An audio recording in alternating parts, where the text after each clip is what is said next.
Ma'am, kamusta dagiti reported nga nadadaol iti mula na gapo na napayla umitag sa saro nga bagi.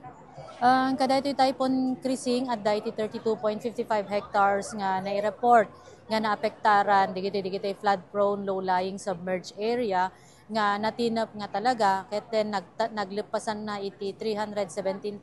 nga damage na. So itatta gapo kada ito typhoon Emong ken dito habagat madamami nga monitoron met lang digiti nga reported at the same time at dapat digiti na inayonan kasi makita tayo nga medyo saturated ti dagan haanen unay nga agayos ti danom kadigiti pagtatalunan ket talaga nga layusen nan digiti mula tayo nga pagay mostly kadigiti reported ket digiti kairaep sana dapat digiti madaman nga agip-gipi digiti agbugi kadigiti na duma-duma nga barangay so dijay continuous ti monitoring tayo ma'am sir iti possible pa nga damage na ket idi rabii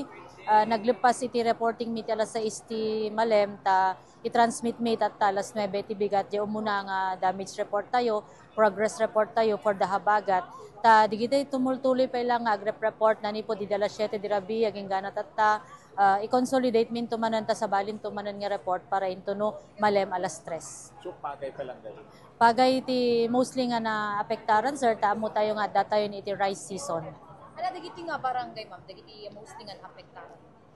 Na duma-duma, we have Madiladig, Apaya, Balakad, Calayab, Diba North, Diba South, Butong, Balatong, Barangay 28, Santa Rosa. Kumbaga, 80% of the barangay ket adda iti low-lying area na digijay ti kinita tayo. So dagiti mula da ma'am kamusta ti sitwasyon doon ma'am maisalparpay ka di dagiti. Tingamin pagkitantay ti pagay ma'am no 7 days nga submerge ko na tayo or natinap nga nam na minsan at dani ti dakkel nga epekto na dati dakkel nga damage na ada matrix nga pagkitkitaan ti Department of Agriculture nga inted na kanyami ket nagtultuloy lata ti kastoy nga panyempo talaga nga adda ti labit na nga di partially damaged da mapanen nga totally damaged no handa pa ilang maatyanan iso nga nabilin dagiti extension workers nga mapanda subyanan inaldaw da nga kitaon dagijay ta bilbilangan mi aldaw na tanong madi talaga nga i-declare minukan nga total damage. Anamot dagiti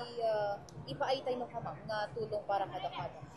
Digiti mo na nga naapektaran nga 138 farmers ma'am kaya iti typhoon Krising alisto iti city government through the leadership of Honorable James Bryan Q. Alcid tay di Sabado nagibunong tayon iti food packs manipod iti request ti good mayor iti DSWD ket itultuloy tayo lahat consolidate however hantay lag patinggay iti food pack ta dami digiti